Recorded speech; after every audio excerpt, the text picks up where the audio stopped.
Hello guys, today's video is mag-change oil kami ng pinsan ko sa shop sa engine.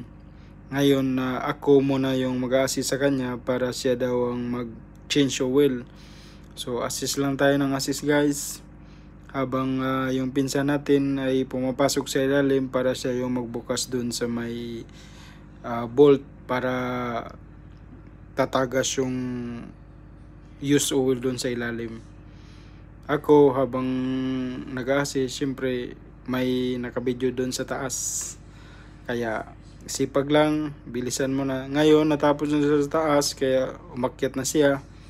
Tapos nagumpisa na kaming mag-refill ng oil